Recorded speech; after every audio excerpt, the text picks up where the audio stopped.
Our most loved holiday traditions are decorating the Christmas tree and driving around town to see all the houses lit up for Christmas. The dazzling multicolor strands are my favorite as they shine with cheer and light up the dark night. The Twinkle Lights scarf lets you capture the spirit of the season with bright colors that sparkle and glow against a dark background. Written for 3 different yarn weights, fingering, DK, and chunky, you can choose your favorite and knit your own twinkling lights this year.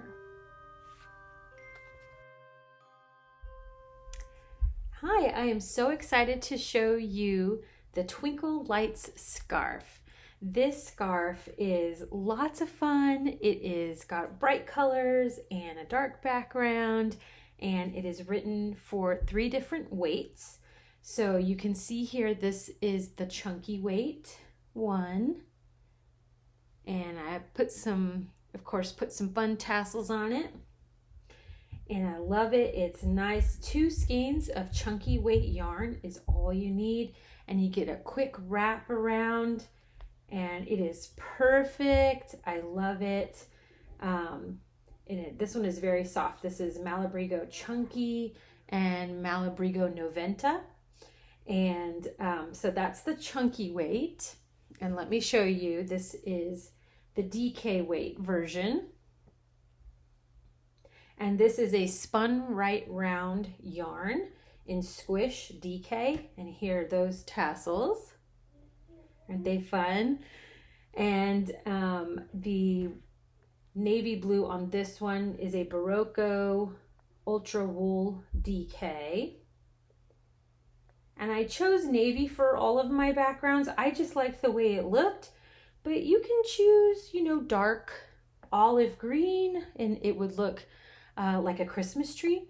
You can choose black. You could choose like a dark, deep purple, like an eggplant color, or even a dark red. So depending on what colors are in your multicolor, in your bright color, and as long as there's not the same, because you don't want it to get hidden, so you definitely want to have a high contrast in yarn. So as long as it is very much highly contrasting in the yarn, you can choose whatever dark color in the back that you prefer. So that's the DK weight version. And then this is the fingering weight version. And I love how fun and bright it reminds me of all the twinkling lights of Christmas. And I'll wrap this one up so you can see the tassels on this one. Oh, where did they go? Here they are. But I love the size of these. They're not too much bulk, and you just wrap them up. I like to take this one and tie it around, and I'll show some pictures and some video here for you to visualize wearing these scarves. You wear them with the triangle facing front. If you wanted to make this into a shawl and you have plenty of yarn, you could totally keep going. I used less than 2 skeins for this scarf. So if you've got more than that of your colors, then you can keep going. You can make this as big as you would like. So I'll put some more video, of course, in here and some pictures. Oh, I'll show you what the back looks like. The back looks similar to the front, but the lines are straighter. And the front is drapier. So I'm going to show you how we get that drape, because you want to have a nice loose tension when you're knitting. And this is the yarn that I had left over from my DK weight version. So that's what I'm going to use to show you. And I've already done my setup rows. And so I am going to show you how to do that with these 2 colors. I love it. This is so cool. Such a cool color. I love the contrast. It just made me think of Christmas, holiday, sparkling twinkle lights. So let's look at the tension here. So once you get to, these are mosaic knitting, which means you're slipping stitches and you're only using one color at a time. So you're not using both colors on your row. You'll be changing them out. So you'll do 2 rows with the bright color, 2 rows with the dark color. We get here and we've slipped our 2 stitches right before I knit them. Now if I knit just right away and I have my yarn in the back really tight, I'm not going to get any draping. It's just going to be a line. So on both sides, you're going to, even when you're doing the rows, both rows that you're doing with this color of yarn, you want to keep it nice and loose. So what I like to do is right before I'm about to stitch, I slide these stitches on my right hand down and very loosely knit that. And you can check to make sure, look at how much I have back there. So I slip them, I slide these down, I pull them to give myself plenty of space and make sure I have that. You're going to want to see those sort of ballooning stitches. Slide, then knit. Okay? You want there to be plenty of extra length there on whenever you're doing those slips. So really it's kind of like slip 2, slide your stitches down, then knit. Okay, so and then we're going to do it the same way on the way back, because as it stretches out, when you're blocking and just naturally as it stretches, these are going to turn more straight. This is the back side, and then these are going to be the curved ones, the more drapey ones there in the front. Okay, so let me get back to where we were.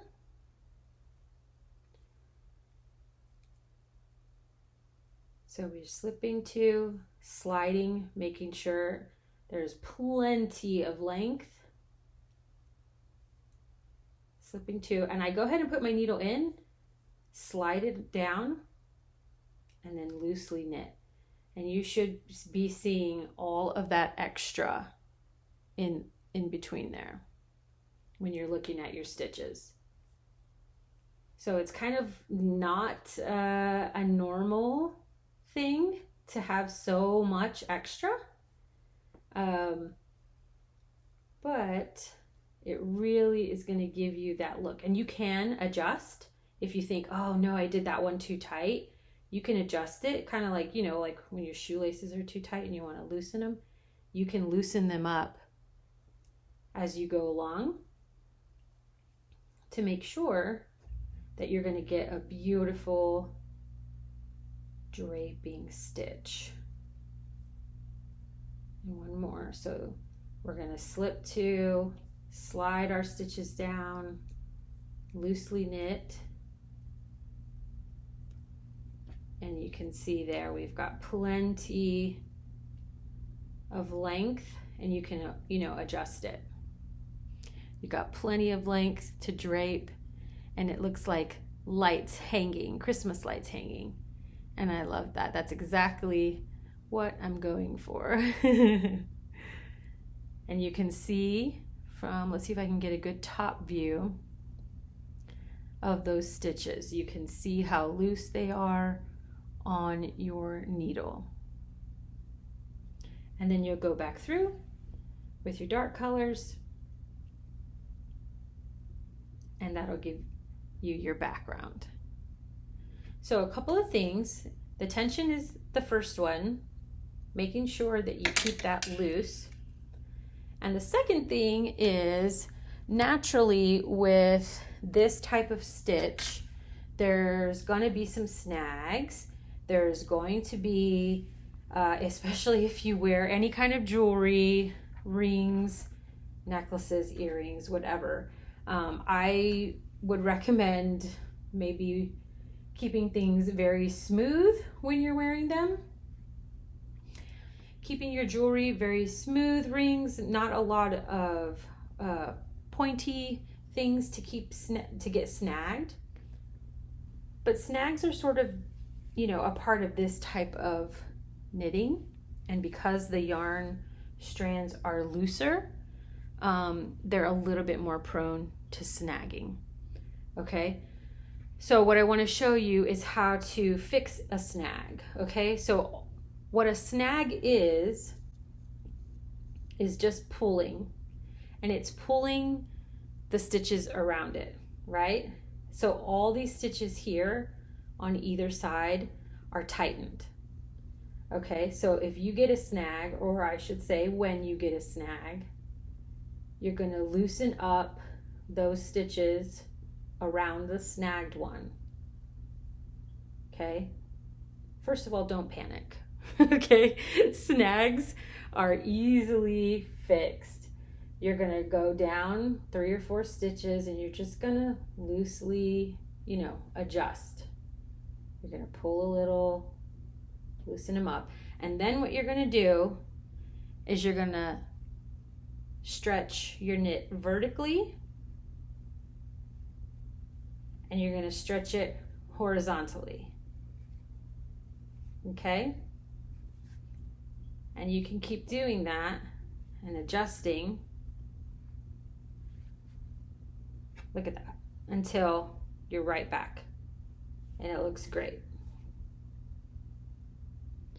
See, so don't panic about snags. They happen. If you're somewhere and you don't have time to fix a snag, all you need to do is push all that extra yarn through to the back and pull it to the back, and then just wait till you get home, to fix it. If you need to find a moment, you're somewhere that maybe you can't fix it right away, just push it to the back of the fabric. That way it won't continue to snag, and you can fix it later no need to panic, no need to get frustrated or upset about a snag in any of your knitting. This will work for any of your knits as well. Anytime you get a snag, you can do that. The important thing is to loosen up those tighter stitches on either side of it, and then go vertical and horizontal. Okay? So we've got that. Now, let me see. If you forget to, maybe you've slipped the wrong number of stitches. Maybe you've slipped 1, or you've knit 2, and everything is thrown off. These stitches are very easy to undo. You're just going to go backwards the way you came and slide them off, and then you'll get that extra fabric off. These are just slipped, so you're just going to slip them right back over. If you need to go all the way back a couple of times, I realized I'd only done 1 in between, or I knitted 2 in a row, and so I needed to go backwards, and that happens. It happens to everyone. It's just part of it, and you're just going to slide your needle, and you're just going to go back the way you came. You're going to slip, and you go underneath, undo that knit, get all that extra, and slip it,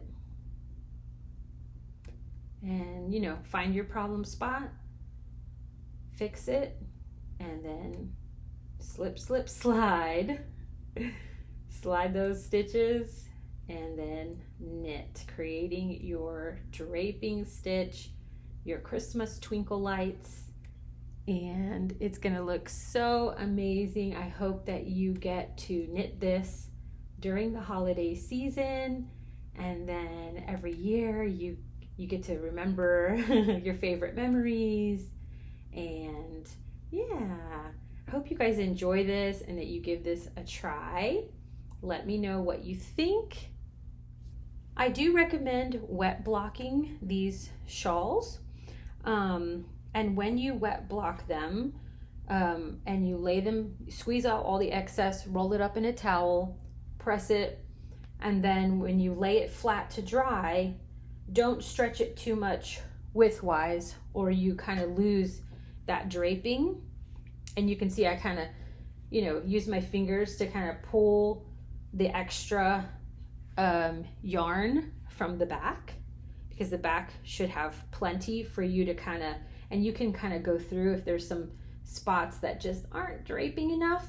So when you wet block it, you can kind of, pull it down, and don't stretch it too much widthwise. Let it kind of drape, and you want to get that front of your scarf looking very drapey, and the back will be more straight. So that's why we want to make sure we have really good tension on both rows coming and going, so that way we have plenty of extra to pull down after wet blocking. If you're concerned that it's going to stretch too much, you can just use a steamer. I wouldn't steam it this way. I would steam it kind of going vertically down, so that you can pull that extra length down and get your draping down. But it does tend to get straighter as it gets to the top because it's pulled.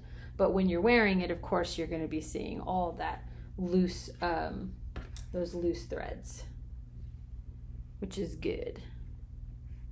So yeah. The supplies you will need for the fingering weight version, you'll need size US 6 needles in 24 to 32 inch circular to accommodate your stitches. You'll need 700 yards of yarn, 1 skein of each color. For the DK weight version, you'll need a size US 8 needle, 24 inch circular to accommodate the stitches, and 400 yards of yarn, 1 skein of each color. For the chunky weight version, you'll need a size US 10.5 needle, 24 inch circular to accommodate stitches. You need about 200 yards of that with 1 skein each of the colors. You can find the full pattern on my website, industrialwhimsy.net. You can also find the Twinkle Light scarf on Ravelry and on Etsy.